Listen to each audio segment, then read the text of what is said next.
अब जैसे भक्त बताते हैं कि ट्रेनों में या बस में दूर देश से दूर राज्य से बच्चे आते हैं भगवान के, तो सुबह सुबह या शाम के समय जब ट्रेन में होते हैं, कोई आरती कर रहा है, कोई मंत्र कर रहा है, कोई सुबह के नित्यनेम कर रहा है, कोई दोपहर की रामायणी लगाए बैठा मोबाइल में, एक वातावरण बदलता जा रहा है, तो पूरे विश्व पर इसका असर होगा। एक दिन सब नाम लेंगे, ये मालिक का वचन है, तो ऐसे प्रभाव पड़ेगा। तो अब ये वातावरण ऐसे बदलेगा।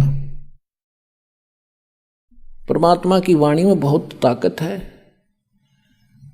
और विधिवत वो वाणी प्राप्त होती है, उसी से असर होता है।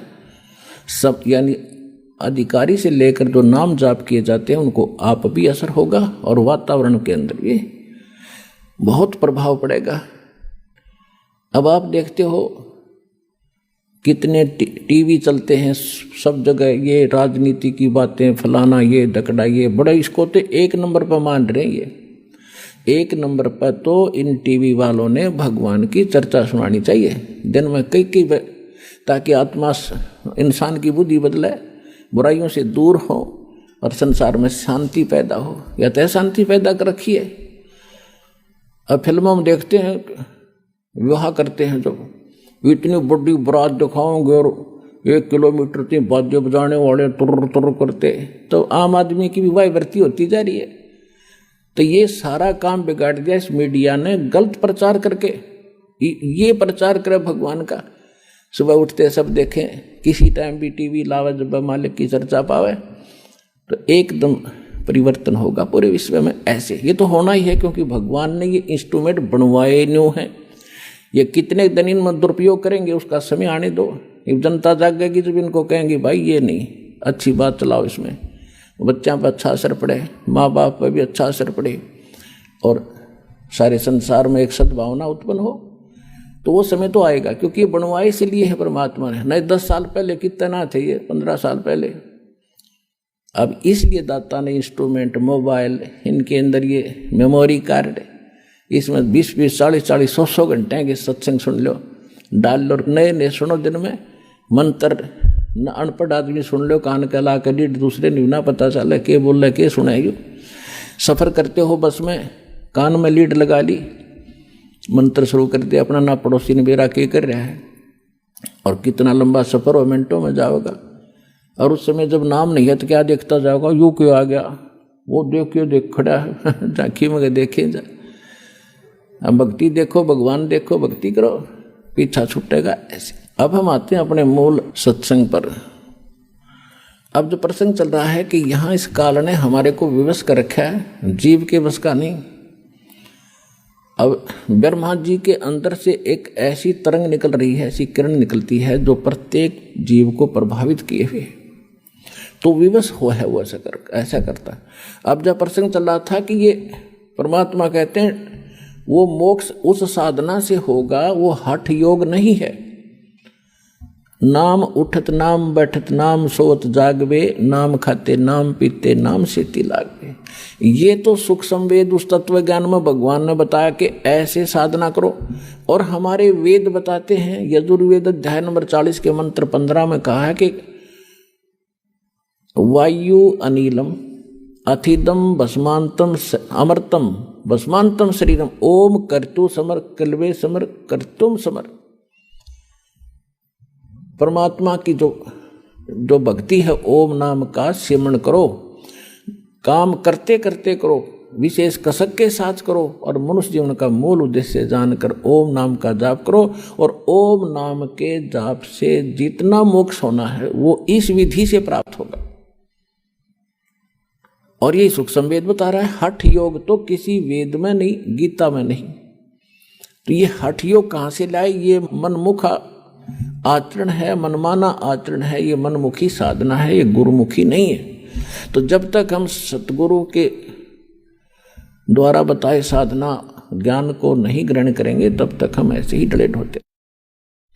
तो परमात्मा कहते हैं कि तुम परमात्मा की प्रेरणा में जंगल में चले जाते हो, घर छोड़ जाते हो, और भूख लगती है, प्यास लगती है, फिर रोटी मांगने, फिर घर में और गृहस्थियों के पास आते हो। बता, अकल है तुम्हारे अंदर? अब घर में सारी सुविधाएं हैं, मकान है, झोपड़ी है, छोटा है, बड़ा है, जैसा तेरी किस्मत में, और नाम मिल गया, काम भी कर रोजी रोटी के लिए और भक्ति कर। और जिस काम को पहले आप करने में सारा समय लगा देते थे वो पूरा नहीं होता, बरकत नहीं होती। भगवान की भक्ति में यह शक्ति और है, आपके घर में बरकत करेंगे, आपके शरीर को स्वस्थ करेंगे, आपके आने वाले जो पाप कर्मों के दंड हैं उनको दूर करेंगे, तो आपको निर्मल करके रखेंगे, आपको बरकत भी देंगे और मोक्ष भी इसी विधि से मिलेगा। और भगवान विष्णु जी के अंदर जो एक सतोगुण भर दिया इसने, यही 3 देवता हैं और यही 3 गुण हैं। जैसे मिर्च का गुण बना दिया कि वो तो मुंह फूकेगी और छोंक लगेगा, छींक आवेगी। अब जैसे रसोई में छोंक लगाया जाता है, ये भगवान रहते हैं ऊपर तीनों आप अपने लोकों में, विष्णु विष्णु लोक में, शिव जी शिवलोक में, ब्रह्मा जी ब्रह्मालोक में। और वहाँ से ही ये 3 लोकों के ऊपर इनके अंदर से निकल रही वो रेंज, वो किरण, वो तरंग हमें प्रभावित कर रही है, तीनों लोकों के प्राणियों को, स्वर्गलोक, पृथ्वीलोक और पाताललोक। अब जैसे रसोई में छोंक लगा रहे हैं मिर्चों का, और अलग कमरों में बैठे अन्य व्यक्तियों को भी छींकें आनी शुरू हो जाती हैं। मूल वस्तु, साकार वस्तु तो रसोई में, उसके निराकार उस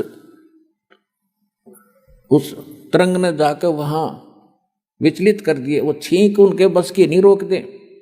तो इसी प्रकार इन तीनों भगवानों से निकल रहे 3 गुणों का प्रभाव आपके ऊपर है, जीव के बस का नहीं कि आप इनसे बच सको।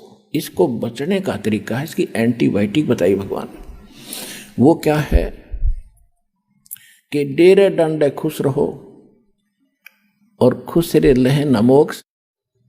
ध्रुव प्रहलाद भी जब उधर गए तो फिर गृहस्थी में क्या दोष। यानी आपको फिर भी क्लियर करते हैं कि गृहस्थी का तात्पर्य ये नहीं है कि भाई ब्याह करवाना गृहस्थी हो है। ब्रह्मचारी रहो या गृहस्थ में रहो, घर में रहो यानी करके खाओ, करो और भक्ति करो। कर्म सन्यासी नहीं होना चाहिए, कर्म योगी बने रहो। जैसे हमारे यहाँ भक्त रहते हैं जिन्होंने कईयों ने शादी नहीं करा रखी, तो वो कर्म योगी हैं, यहाँ कर्म सन्यासी नहीं है, वो भी गृहस्थी है समझ लो। यहाँ सबकी सेवा करते हैं, अपना भक्ति भी करते हैं और साथ में अपनी सेवा भी करते हैं। तो इसी प्रकार भक्ति इस मोक्ष होगा इस मंत्र से जो दास के पास है, और इस सिमरण से, चाहे वो गृहस्थी शादी शुदा करो और चाहे ब्रह्मचारी करो, दोनों का मोक्ष इसी से होगा। चाहे खुश रे करो, इजड़े करो, वो भी मनुष्य है, वो भी पार होंगे। पर यह वृत्ति बदले, जब बात बने तो ज्ञान से सत्संग सुने तो सबको असर होगा। तो प्रसंग जो चल रहा है उस पर आते हैं। जो परमात्मा ने बताया काल को कि तूने ऐसा जुल्म कर दिया, हाहाकार मचा रखी, और मैं इनको जाकर ज्ञान बताऊंगा। तो एकदम भयंकर होकर मुझे मारने के लिए दौड़ा धर्मदास, परमात्मा बता रहे हैं।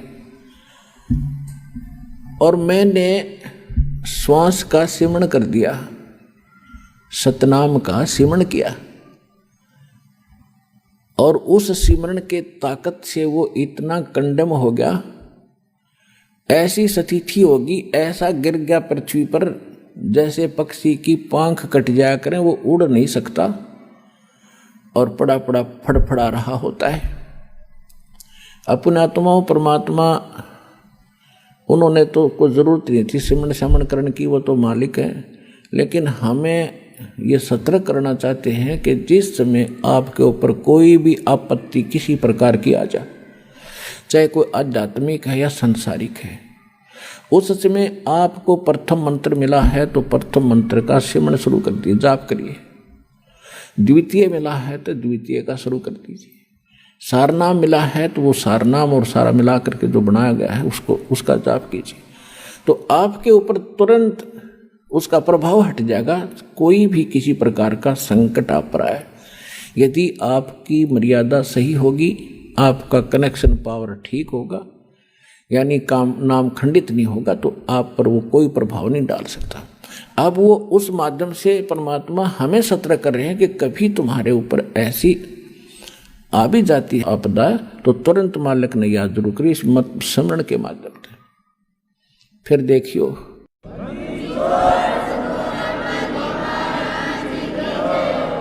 तो उस समय वो ऐसी स्थिति में आगा गिर गया जैसे पक्षी की पांख कट जाया करती है। अब उसने देख लिया, काल ने देख लिया कि भाई जोगजीत के पास कोई शक्तिशाली मंत्र है, इसने तो मुझे कंडम कर दिया। तो इसने फिर चापलूसी का सहारा दिया। आप देख लो, यहाँ यथा राजा तथा प्रजा, जिसा यो भगवान है, इसी हमारा सबका नेचर ऐसा ही है। हमारे से कोई बोधा आदमी है, यानी कमजोर है, शारीरिक कमजोर है या वैसे व्यवस्था में कमजोर है, तो हम उसके सिर पर चढ़ जाएं। और जब तगड़ा सामने आ जा, उसने हाथ जोड़ा, हाँ जी चौधरी साहब। एक शराबी जावा था, शराब पिए गली में, सामने एक बनिया आ गया, बनिया लाला जी, क्योंकि वो अल्पसंख्यक होते थे गांव में, एक दो चार घर होते थे। तो शराबी ने जब देखा उस बनिया को, गाली देने लग गया। तो दूसरा बोला, रे बोलिए ना लाला जी, शराब पी रहा है। इतने में एक लठ ले रहा था कंधे पर, तगड़ा सा आदमी। वो बोला, रे क्या कौन है, क्या कर रहा है? बोला, चौधरी साहब नमस्ते। तो लाला जी बोले, भाई तो 2 डाल की पी रहा है, ये तो 2 तरह की पी रहा है, शराब पी रहा था। मन ने गाल दे रही, ठाडा दिखा, इसने हाथ जोड़ा। यू तो यू काल तो 2 तरह की प्या रखी इसने हमारे थे, और खूब भी ये 2 तरह की पी रहा है। जब इसने नो दिखा कि मैं इसने मारूंगा, जब ताकड़ पाड़ के गया, जब परमात्मा ने उसकी देह तोड़ दी, जो पड़ा तड़फे और शायद से घिसड़ के और चरण पकड़ लिए। धर्मदास मेरे आके, तुम्हारे भगवान 21 ब्रह्मांड के मालिक ने, ब्रह्मा विष्णु महेश के पिता ने।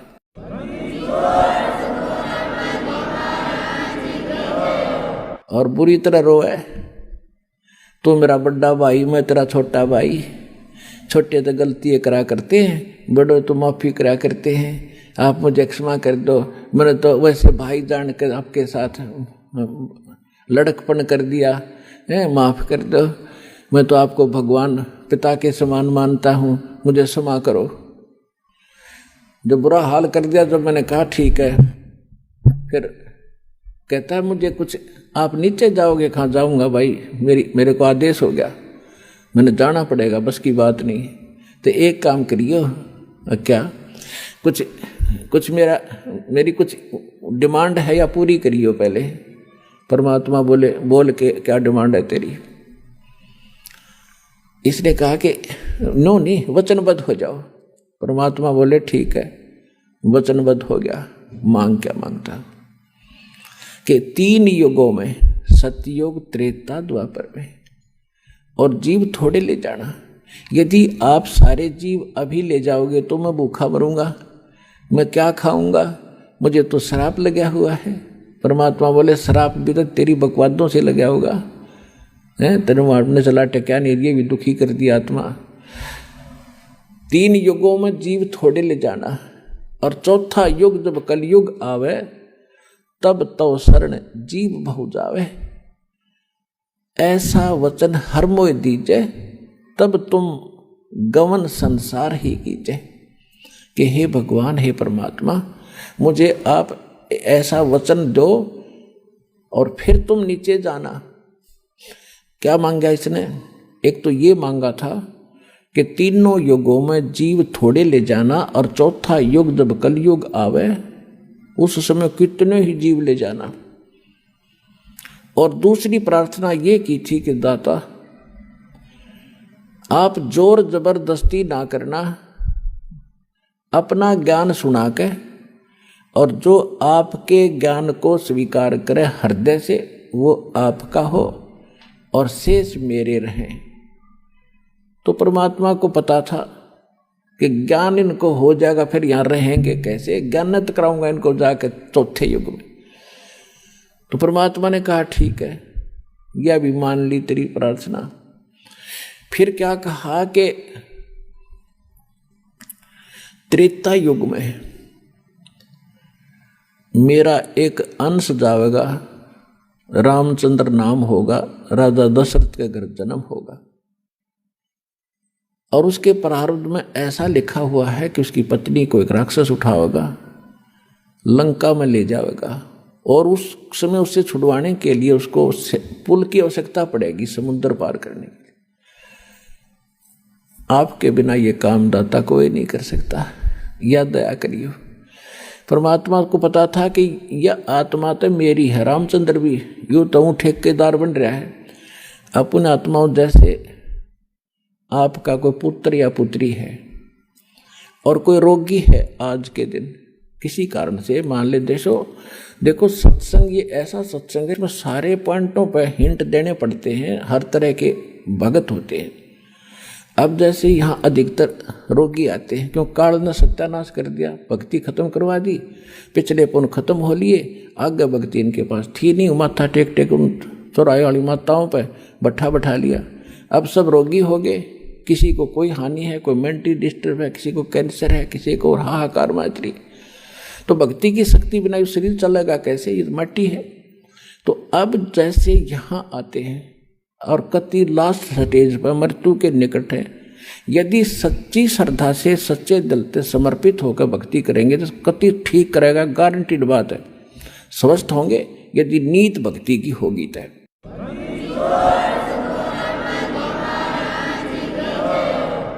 और दूसरी बात यह है कि कोई जैसे अब क्या करते हैं, कोई भक्त बता देता है कि वहाँ जाते ठीक हो जाते हैं, वो चल पड़ते हैं बेचारे, को सब जगह थक लिए, वो सोच लेते एक ट्राई और कर लेते हैं।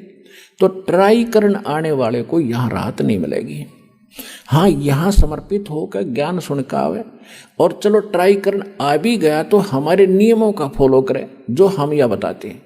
फिर देखना रोज चांदना देगा परमात्मा, जैसे दीपक में तेल डाल दिया जाता है ऐसे राहत मिलेगी आपको।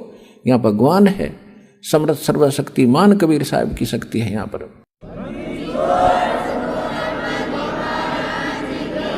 अब फिर भी किसी कारण से भी राहत ना मिल पाई, त्रुटि तो अपनी ही होगी, भगवान में तो है ही नहीं। सतगुरु के दरबार में भाई कमी कहे की ना, अनसा मौज नहीं पावता तेरी चूक चाकरी माँ। इस सच्चे दरबार में कबीर भगवान की डिक्शनरी में इम्पॉसिबल वर्ड नहीं है, असंभव शब्द नहीं है इस भगवान के दरबार में। यदि कोई आप नहीं राहत प्राप्त कर रहे हो तो आपकी चाकरी में दोष है, कमी है, त्रुटि है, आपकी कोई श्रद्धा भाव और सिमरन भक्ति में कोई दिक्कत है, उसको सुचारू करो, वो अवश्य मिलेगी। अब कहने का भाव ये है कि अब जैसे किसी का बाप बीमार है, 70 साल का हो गया, और नाम ले लिया उसने, दुखी गणा था, दीक्षा ले ली, राहत तो मिलती है, लेकिन फिर भी किसी कारण से त्रुटि रह जाती है, कोई नियम खंडित कर देते हैं, आदत छूटती नहीं। काल ने तो यही तक नाश कर रखा है कि इनको सुख नहीं हो, दुख हो जितना हो, नाम ले जाते हैं। और बहुत से भक्त ऐसे आते हैं जी कति ठीक हो गया था और इसने बीड़ी पी ली, क्यों माड़ी रात होगी, वो बकवाद फिर भागी और फिर वही स्थिति होगी। तो भाई ऐसे व्यक्ति को यहाँ कोई स्थान नहीं है। अब भगवान नहीं सुनेगा ऐसे व्यक्ति की, दोबारा नाम लो और फिर ठीक हो जाएगा, आगे नियमित रहना। इस कारण से वो कोई नाम खंडित करने से मृत्यु भी प्राप्त हो जाती है। अब हम तो रो रहे हैं कि हे भगवान यू क्यों मर गया, क्योंकि हमारा पिता था या हमारा पुत्र था, हम तो एक सुख के ठेकेदार बने, वो तो आत्मा तो उस परमात्मा की थी, उस परमात्मा की आत्मा है और उसको नाम दे दिया तो उसको मनुष्य जीवन मिलेगा। इस नाम का एक बार भी जाप करके जो दास प्रथम मंत्र देता, और यदि शरीर छूट गया तो मनुष्य जीवन गारंटीड है, भक्ति मिलेगी। और इस अनमोल अमृत को बचा कैसे रखा था, छुपा क्यों रखा था, इसलिए रखा था कि ये जरूरत है इसकी। पहली बात तो स्वस्थ करेगा और इस सज्जन में मोक्ष करने की चेष्टा करेंगे परमात्मा, फिर भी क्योंकि घड़ा बिगड़ा हुआ काम है सारा, कोई न कोई त्रुटि हुए बिना रहती नहीं, किसी कारण से मृत्यु भी हो जाती है तो उसका तो भाग जाएंगे। दोनों हाथों में लाडू, सतलोक आसन बरवाड़ा माप के, जब स्वस्थ हो गया तो भक्ति इस जीवन में करियो, और जब मृत्यु होगी किसी कारण से तो नेक्स्ट जीवन 10वें महीने आ लेगा अपनी माँ की गोदी में, यहीं पर नया कपड़ा पहन के।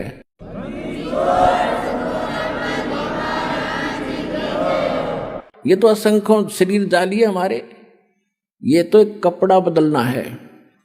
और पुण्यात्माओं, जब आपको ज्ञान होगा ना इस बात का, जैसे आपका धोती कुर्ता पजामा फट गया और आपके बक्स में, आपकी टैची में अरका चादर है नया, तो क्या करोगे?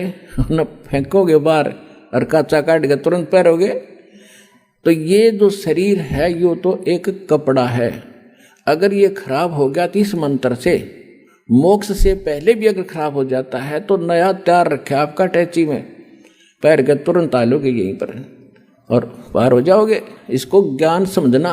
ये कोई डूम बाट के गीत नहीं, कोई रागनी बनानिया की रागनी नहीं, ये कोई फिल्मी लोगों की बनाई हुई दंत कथा स्टोरी नहीं, ये परमात्मा का दिया अध्यात्म ज्ञान है और इसको 100% सत्य है और आप भी इसको सत्य मानना। तो जो प्रसंग चल रहा था हम उसी पर आते हैं। तो इस काल ने ठेका ले रखा है, ये हम इसके हो गए और हैं हम सभी आत्मा परमात्मा की। तो उसने ये प्रार्थना की थी कि मेरा पुत्र जाएगा विष्णु रामचंद्र रूप में, और वहाँ पुल की जरूरत पड़ेगी जब रावण सीता ने ठावेगा, आप दया करियो। परमात्मा बोले कोई बात ना, क्योंकि परमात्मा ने पता था को यू ना कहे तभी मैंने जाना पड़ा, क्योंकि बच्चा तो मेरा ही है। कहीं भी कोई दुख आत्मा है तो दाता रो तो वही रहा आपके लिए। कबीर साहब कहते हैं मैं रो तू सृष्टि को, और ये सृष्टि रोए मोहे। और गरीबदास इस वियोग को समझ नहीं सकता कोई, क्योंकि गरीबदास जी को भी परमात्मा सतलोक लेकर गए थे, फिर वापस छोड़ा था। तो उनको समझा रहे हैं कि मैं इनको रो रहा हूं गरीबदास, कि तुम मेरे बच्चे हो, मेरी भक्ति करो, तुम्हें यहाँ भी सुख दूंगा और सतलोक ले चलूंगा जहाँ तुम सदा सुखी रहोगे, मृत्यु नहीं होगी तुम्हारी। और ये मुझे खोज रहे हैं भगवान है संकट मोचन, संकट मोचन है। बता, हनुमान जी ने संकट मोचन मान्या करते हम होते। ये भगत क्या था बोला, वो तो उसके पास तो कोई विभाग भी ना था, उसने पूजा करते ये ब्रह्मा विष्णु महेश, चलो एक ही विभाग के मंत्री तो हैं। तो हनुमान तो एक भगत था, और भगत की एक भगत भक्ति करे, उससे कुछ मांग गए। एक कलरक से और दूसरा कलरक को याचना करे कि मैंने तू मुझे तो वो बना दे प्रेसिडेंट। वो कैसे बना देगा? तो कहने का भाव ये है कि हम भक्ति गलत कर रहे थे, तो परमात्मा ने को मालूम था कि ये दुखी होंगे तो या तो दुख तो मुझे ही होगा। तो परमात्मा कहा करते कि मैं हूँ वो संकट मोचन और सारा सुख देने वाला, पर हम उसको मान नहीं पाए क्योंकि हमने उसके पहचान नहीं थी, चिन्ह नहीं थे हमारे पास, उसको पहचानने का कोई पैमाना नहीं था। अब दास ने पहले आपको पैमाना दिया कि जिन ग्रंथों को आप सच मानते हो उनमें भगवान की डेफिनेशन यह बता रखी। और ये किस पर खरी होती है? ये उस पर खरी होती है जो काशी में धानक रूप में रहा करता कबीर जुलाहा। वो सर्वशक्तिमान है, सारी सृष्टि का रचनहार है, वो आपका और हमारा पिता है, वो हमें मोक्ष देगा, सुख देगा।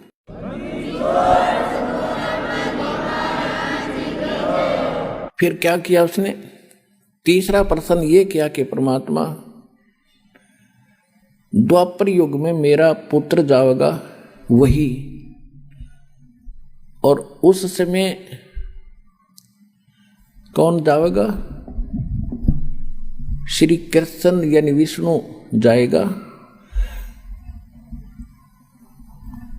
और वहां एक मंदिर बनवाना चाहेगा अपना जगन्नाथ के नाम पे, और उस जगन्नाथ के मंदिर को समुद्र नहीं बनने देगा। क्यों नहीं बनने देगा? उसका आगे कारण बताएंगे। तो उसको आप बचाना। परमात्मा बोले तथास्तु, और बोल के मांगे। तब काल ने कहा था अब जब उसके सारे मांग पूरी होगी, और तब फिर बदल गया, आंखें खड़ा हो गया। अक्षमा भगवान ने कर दिया था, ठीक है तो अक्षमा कर दिया, वह शक्ति उस पर असर कर नहीं रही थी, वो खड़ा हो गया।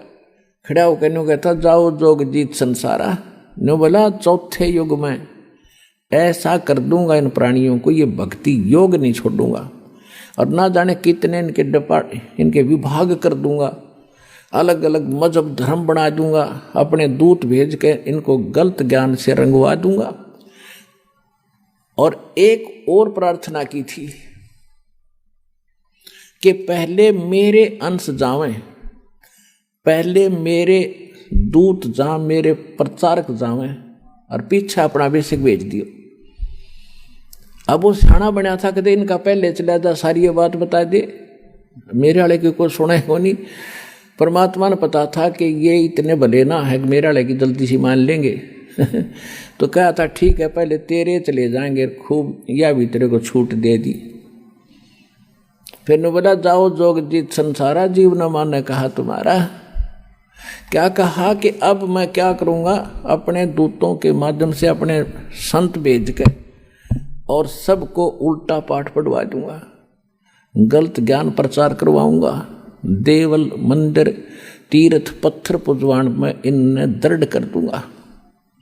और ये जब तुम्हारा आएगा पीछे से कोई हंस, तो परमात्मा ने कहा था कि चौथा युग जब कलयुग आवे तब हम अपना अंश पठावें, तब मैं अपना एक अंश अपना दास भेजूंगा। तब काल ने कहा था कि बेशक भेज देना, उस समय तेरे उस दास की, तेरे भेजे हुए संदेश वाहक की कोई नहीं सुनेगा और मेरे वकील बनेंगे।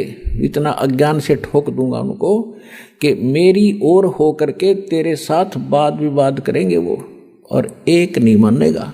अरबे से कहा जी कलयुग में कहा था कि जाओ जोग जीत संसारा, जीव न माने कहा तुम्हारा, जीव तुम्हारा कहा न माने, हमारी ओढ़ हो, हमारी ओढ़ होकर बात बखाने, यानी वाद विवाद करेंगे तुम्हारे साथ। तो परमात्मा ने कहा था कि आप अपना काम करियो, अरे हम अपना करेंगे। परमात्मा को पता था। धर्मदास जी ने कहा कि दाता हे भगवान, आपने इतनी छूट क्यों दे दी उसको। लाला जी थे ये धर्मदास जी, माइंड घना यूज करा उसने। हे परमात्मा, अरे 3 युग क्यों दे दिया, इसे ये तो नाश कर दिया इसने मारा है, इसके ऊपर पार पड़ेगी भगवान है। परमात्मा बोले भाई बात सुन, यदि तुम मान जाते मेरी बात, मैं तो सतयुग से पीछा पड़ रहा हूं तुम्हारे। सतयुग में भी आता हूं, ज्ञान सुनाता हूं, भक्ति थोड़ी बहुत प्रवेश करता हूं, तुम सुनते ही नहीं क्योंकि उस समय तुम सभी सुखी होते हो। और जैसे सतयुग त्रेता द्वापर में ये अच्छी आत्माओं के जन्म होते हैं, फिर धीरे धीरे उनकी पुण्य खत्म होते चले जाते हैं। अपन आत्मा जो अध्यात्म ज्ञान इतना है कि इसको समझाने में भी बहुत समय लगता है। समझने में तो बहुत टाइम लगेगा, क्योंकि आप तो पहली बार सुन रहे हो। जो पुराने भक्त हैं वो तो शीघ्र समझ जाते हैं, उनके लिए भी एक बहुत इंटरेस्टिंग और नया नया ज्ञान भी और भी होता साथ में। तो इसमें जो बहुत से प्रकरण होते हैं कि जैसे अब ये तीसरा युग, अब ये है कलयुग की बिचली पीढ़ी, अब इस समय ये सब मंत्र सार्वजनिक कर दिए और सब पार होंगे जो नियम में रहेंगे। तो ये भगवान का वचन है, पूरा विश्व पार होगा। और लास्ट में जब भक्ति मतलब कुछ रह जाएंगे नहीं पार हुए, तो वो भी लाखों करोड़ों की संख्या, अरबों की संख्या होगी जो नाम ले लेंगे, मोक्ष नहीं कर पाओगे, क्योंकि उनमें ऐसा परिवर्तन हो जाता है, कुछ करनी में फर्क पड़ जाता है। तो उनको उनके पास ये भक्ति धन तो जो का तू होगा, लेकिन पार ना हुए तो ये काल पकड़ेगा, इन्हें ऊपर ले जाएगा, ब्रह्मलोक में रखेगा या पूंजी समेत वो वहाँ रखेगा। तो जब वहाँ समाप्त हो जाएंगे, उसके पुण्य खत्म होंगे, फिर पृथ्वी पर पटकेगा उनको सतयुग में। अब मेन पुण्य तो वहाँ खत्म कर दिए, फिर भी बहुत से पुण्य उनके होते हैं जो मनुष्य शरीर में ही मिलते हैं। एवरेज में एक रेशो है, उतनी रेशो के पुण्य वहाँ देने ही पड़ते हैं। तो सतयुग में यही प्राणी जो आज इस ज्ञान से भक्ति युक्त होकर के रह जाएंगे, भक्ति धन युक्त होकर रह जाएंगे, वो फिर महास्वर्ग में होंगे। वही फिर पुनर्जन्म होगा, सतयुग में शुरू होंगे। वे आप कोई आज के नहीं हो। कहते हैं जो जन मेरी शरण है ताका हूँ मैं दास, और गेल गेल लाग्या फिरूं जब तक धरती आकाश। आपके पीछे भटक रहा भगवान, पर आपने काल की भांग पी रखी है यहाँ की, और यह छूटती नहीं। कबीर ये माया अटपटी, सब गट आन अड़ी, किस किस न समझाऊं या को भांग पड़ी।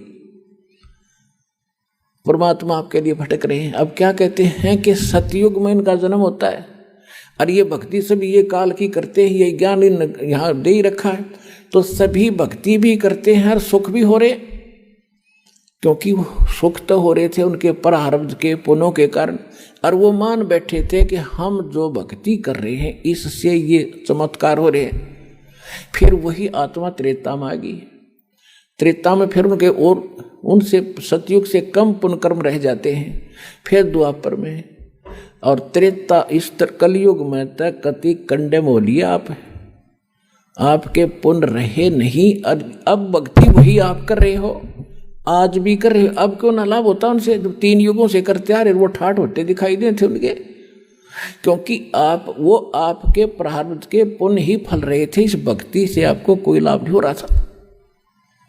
अगर वही भक्ति आज कर रहे हो, रामकृष्ण वही है, आप भी वही हो, और वो गीता और वेद है 5000 वर्ष से, तो ये है गीता तो। और आज क्या हालत होगी हमारी, साधना करते भी हैं फिर भी दुर्गति। तो परमात्मा को पता था कि धर्मदास ये सतयुग त्रेता द्वापर में इनकी करीब इनके पास होगी, और ये मेरी ना सुने कति, और मेरी ये जब सुनेंगे जब ये भक्ति भी करते होंगे नकली संतों से, और वहाँ लाभ होना ही नहीं इनको, और इनकी बिरान माटी हो लेगी ना जब ये मेरी मानेंगे या हो लेन देख वे इनकी। तो आज वह बिरान माटी हम की हो चुकी है, और अब हम भगवान पहचानेंगे।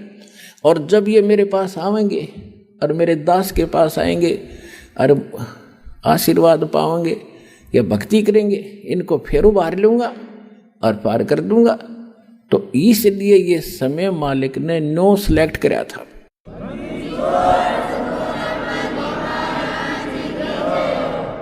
अब धर्मदास जी को मालिक ने सारी कहानी बता दी मिनटों में, और फिर कहा था धर्मदास मेरी लाख दुहाई,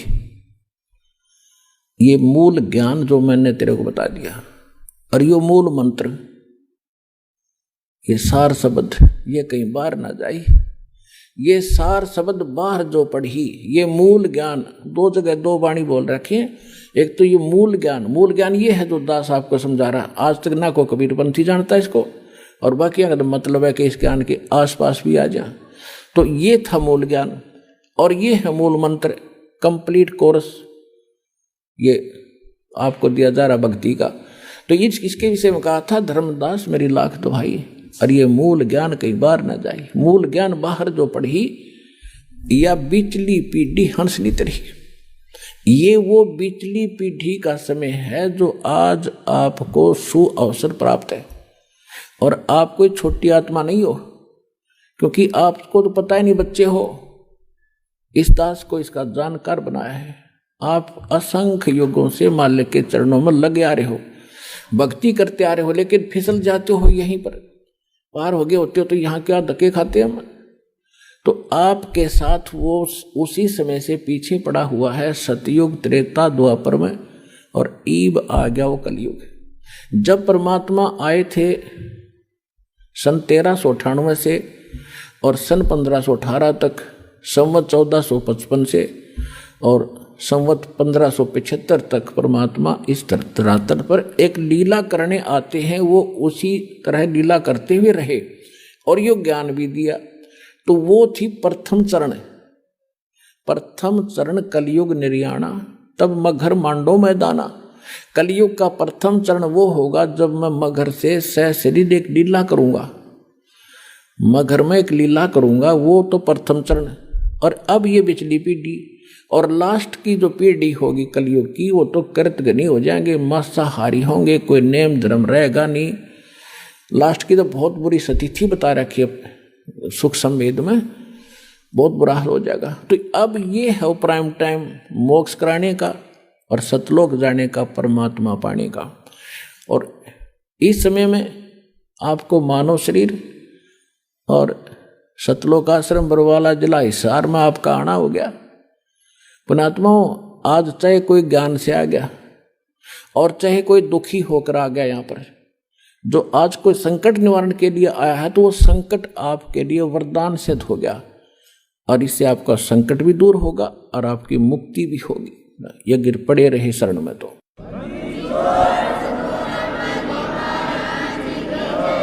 तो ये इसलिए ये रोका था कि धर्मदास मेरी लाख दुहाई, ये मूल ज्ञान की तबार न जाई, मूल ज्ञान बाहर जो पढ़ी, ये बिचली पीडी हंस न तेरी। ऐसे ही परमात्मा मिले थे आदरणीय मुल्कदास जी को, आदरणीय दादू साहब जी को, आदरणीय नानक साहिब जी को, आदरणीय गरीबदास गांव छुरानी जिला जज्जर हरियाणा वाले को, आदरणीय गीसा दास साहिब जी गांव खेखड़ा जिला बागपत और उत्तर प्रदेश वाले को, आदरणीय स्वामी रामानंद जी काशी वाले को, और इन सब को प्रतिज्ञा कसम दिवा दी थी कि भाई अभी इस नाम को और इस ज्ञान को लिख दो चौपाई। अब चौपाइयों में क्यों लिखा? चौपाई वैसे भी बता सकते थे, वो तो सारे हिंदी अपनी भाषा तो बोल रहे थे सारे, जानबूझ के दाता ने इनको गुप्त भाषा में रख दिया, कोड वर्डों में रखा। दास को अबू दीदी के इन रहस्यों को खोलो और आपके रूबरू कर दिया। तो इनसे सबसे कह दिया था कि अभी इसको सार्वजनिक ना करो और तुम उनको सतलोक लेकर गए जहाँ परमात्मा स्वयं रहते हैं, जहाँ हम रहा करते थे, जहाँ जाने के बाद फिर कभी लौटकर संसार में नहीं आते। गीता अध्याय नंबर 15 के श्लोक नंबर 1 से लेकर 4 में गीता ज्ञानदाता कहता है कि अर्जुन, उस परमेश्वर की जानकारी मेरे पास बिल्कुल नहीं है, मैं कंप्लीट नहीं बता सकता। और तत्वदर्शी संत की पहचान बताई है कि ऊपर को जड़ और नीचे को तीनों गुण रूपी शाखा वाले संसार रूपी वृक्ष के सभी भागों को जो बता देगा वो तत्वदर्शी संत होगा। ये पहचान प्रथम पहचान है उसकी कि वो तत्वदर्शी संत होगा जो संसार रूपी उल्टे लटके हुए वृक्ष के सभी विभाग बता देगा। उसके बाद फिर कहते हैं उस तत्वदर्शी संत की प्राप्ति के उपरांत परमेश्वर के उस परम पद की खोज करनी चाहिए, जहां जाने के बाद साधक फिर लौटकर कभी संसार में नहीं आते और केवल उसकी भक्ति करो जिसने संसार रूपी वृक्ष की रचना की है, ने सारे ब्रह्मांडों की रचना की है, सारे संसार की रचना की। तो वो गीता ज्ञानदाता से अन्य है कोई रचनहार भी, और वो जिसकी पूजा करनी चाहिए।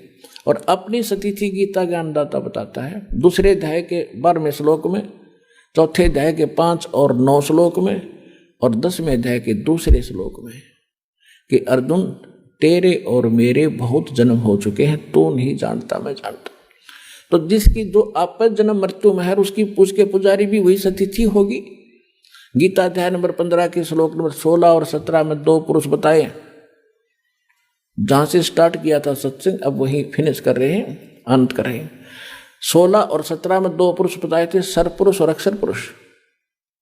सरपुरुष ये आप है, अक्षर पुरुष एक सात्संग ब्रह्मांड का स्वामी है और सरपुरुष गीता ज्ञानदाता। इसमें लिखा कि इन दोनों पुरुषों के अंतर्गत ये भी नाशवान, इनके अंतर्गत जितने प्राणी हैं वो भी नाशवान। जीव आत्मा तक कुत्ते के देखी बिना मरती वो अलग विषय है। इसलिए बता 15वें अध्याय के 17वें श्लोक में कि वो परमात्मा तो कोई और है इनसे हटकर, और वही सबका पालक है। वही वास्तव में परमात्मा कहा जाता है जो सदा सुखी करे, दुख नहीं देता। तो गीता अध्याय नंबर 18 के श्लोक नंबर 62 में भी स्पष्ट किया है कि अर्जुन तू सर्वभाव से उस परमेश्वर की शरण में जा, उसकी कृपा से ही तो परम शांति को और सनातन परम धाम को प्राप्त होगा। तो यहाँ वो सतिथि है बताई है कि गीता अध्याय नंबर 15 के श्लोक नंबर 4 में कि उस परमेश्वर की भक्ति कर तत्वदर्शी संत की प्राप्ति के उपरांत परमेश्वर के उस परम पद की खोज करनी चाहिए, जहां जाने के बाद साधक फिर लौटकर संसार में कभी नहीं आते। तो वो स्थान प्राप्ति के लिए तो वहां इन सभी महापुरुषों को लेकर गए, इन जिनके शुभ नाम दास आप अभी बता रहा था, इन महापुरुषों को सबको ले गए और वहां ले जाकर फिर वहां पर छोड़ा। फिर इन्होंने जाकर पता किया कि ये बैठा भगवान काशी में धाणक। आदरणीय नानक साहिब जी समकालीन थे परमेश्वर कबीर जी के, और उनको सचखंड लेकर गए बेई नदी से, और उनको बताया कि ये है आपका स्थान ठीक ठिकाना। और फिर उन्होंने सभी बात जाते हुए कहते भगवान हमें यहीं रख लो।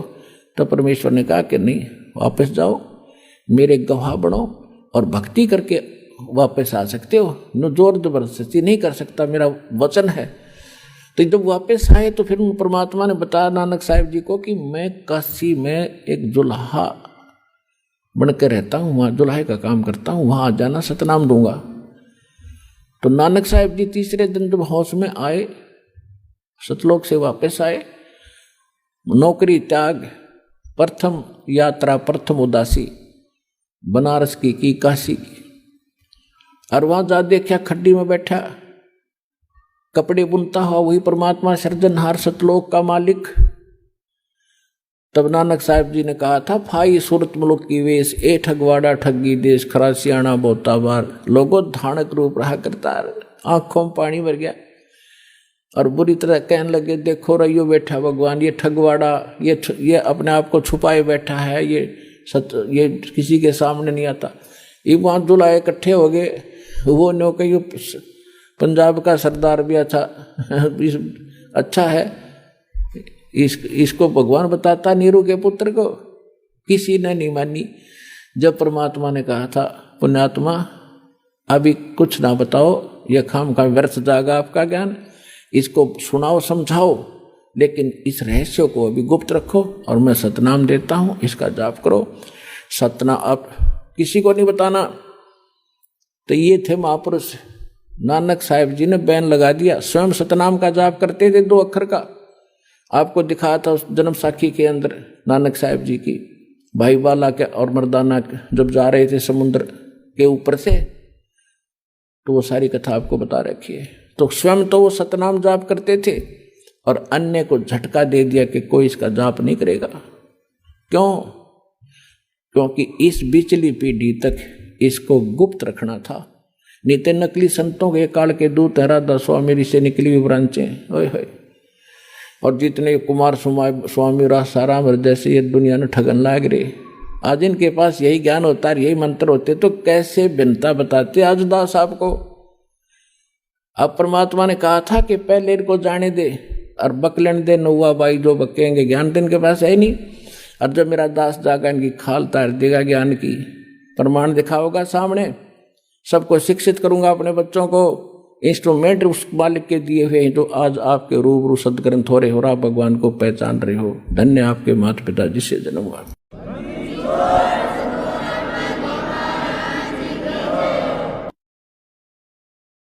परम पिता परमात्मा पूर्ण ब्रह्म सर्व सृष्टि रचनहार सबके जनक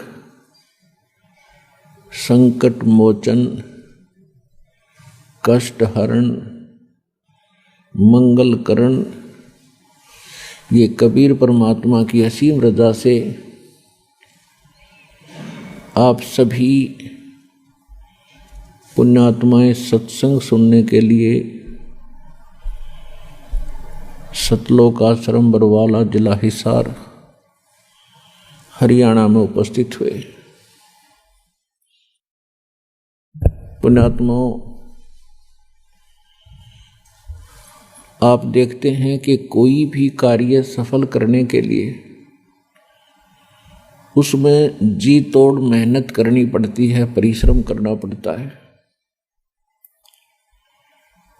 उसमें धन भी व्यय करना पड़ता है और समय भी खूब लगाना पड़ता है, तभी हम उसको सफल कर पाते हैं। जैसे किसान फसल तैयार करता है और सर्दियों के मौसम में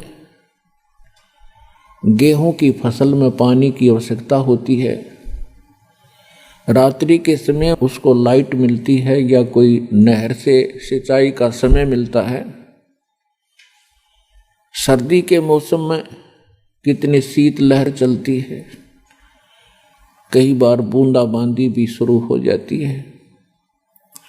उस समय हम सभी अपने घरों में रजाई ओढ़ के ऊपर कंबल भी डालते हैं, सभी दरवाजे खिड़कियां बंद कर लेते हैं कहीं सर्दी ना लग जा। और जिस किसान को रात्रि के समय पानी प्राप्त होना हो नहर से या लाइट आनी हो रात्रि में, ट्यूबवेल से पानी लगाना हो, तो वो ये नहीं देखता कि इतनी सर्दी है, मैं कैसे वहाँ खेतों में पहुँचूँगा, मुझे कोई सर्दी ना लग जाए रात्रि में। और भी बहुत सी समस्याएं होती हैं, कोई सर्प ना डस ले, हिंसक पशु ना हानि कर दे, लेकिन उन सब को चीरता हुआ किसान रात्रि में पहुंच जाता है एक सिंपल कंबल और खेस ओढ़ के। और जब वो पानी लगाता है उस कंबल को भी उतार के एक तरफ रख देता है और पानी के बीच में खड़ा हो जाता है, पानी लगाता है। अब वो बिल्कुल भी आलस नहीं करता, ना कर सकता, क्योंकि वो जानकार है, उसको ज्ञान है। यदि आज मैंने आलस कर दिया और पानी के लिए खेतों में नहीं पहुंचा तो फसल सूख जाएगी, मेरे बच्चे भूखे मरेंगे, मैं कंगाल हो जाऊंगा। इसलिए वो अपना इस काम को पूरा ही करके छोड़ता है, चाहे नमूनिया हो चाहे ना हो, सर्प डसे या ना डसे। अब वो क्यों उस कार्य को कर रहा है? क्योंकि उसको वो पूरा जानकार है इस मार्ग का। ठीक आज इतनी सर्दी में और इतनी दूर दूर से परमात्मा के बच्चे आए हैं, आपने ये तो मान लिया है कि यो काम तो करना ही पड़ेगा, तभी आप यहाँ आए हो, नहीं तो ये पड़ोस में से उठकर नहीं आ सकता आदमी जिसके भाग माड़े हैं। सौभाग्य आपका, धन है आपके माता पिता जिनसे जन्म हुआ। आपको ऐसे समय मानव शरीर और ये भक्ति मार्ग, ऋषि शर पटक कर चले गए, उनको नहीं मिला ये मार्ग, और आज आपको सहज में प्राप्त हो रहा है। कितनी कृपा है भगवान के आपके ऊपर, विचार करना। तो क्या बताया जाता सत्संग के अंदर? मानुष जन्म दुर्लभ है, मिले न बारंबार, जैसे तरवर से पत्ता टूट गिरे, भाई बोर न लगता डर। बंदे तू कर बंदगी, जय चावे दीदार, ये अवसर मानुष जन्म का, भाई बोर न बारंबार।